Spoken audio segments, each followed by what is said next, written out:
Welcome to another edition of Sunday Science Shorts. I want to discuss with you one of the problems with renewable energy such as wind and solar power.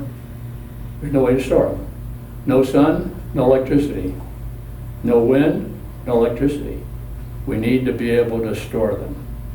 One solution might be in water. Recall the formula for water is H2O. H2O. With electrolysis, you can separate the water from the hydrogen in the molecule and then store them separately. Well, hydrogen has a great deal of energy when it reunites with oxygen, and that's what we're going to do. Now, this is a demonstration of what we call a fuel cell. Recall that oxygen and hydrogen, the ratio of 2 to 1. This is an example of what I'm getting ready to show you. In this little bell jar is full of water.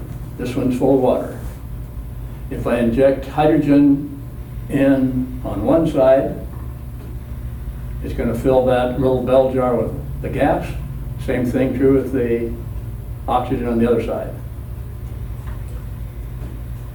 When that happens, and the way it happens is with this fuel cell.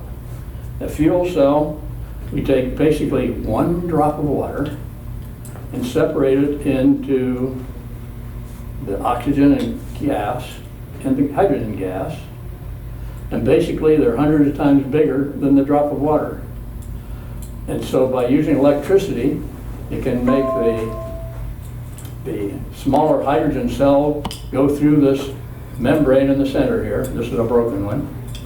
And that's how we separate the oxygen and hydrogen. As we speak, I have a solar cell here that has been making electricity. Electricity has gone into the fuel cell over here.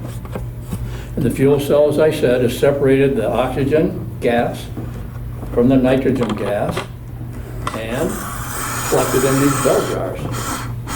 Now watch what happens. We can turn off the light there, and I'll turn off the light, being careful not to burn myself because it's hotter than blazes. Now we have no electricity, but we've stored the energy in the two gases.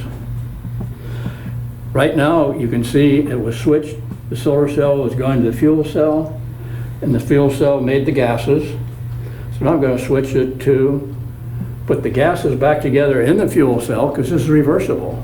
The two gases go back together in the fuel cell, and there we go.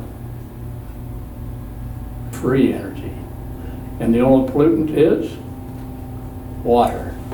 One problem is, how do you store the hydrogen under pressure or in certain metals that will absorb big quantities of hydrogen? That's all in our future. Thank you for watching Sunday Science Shorts.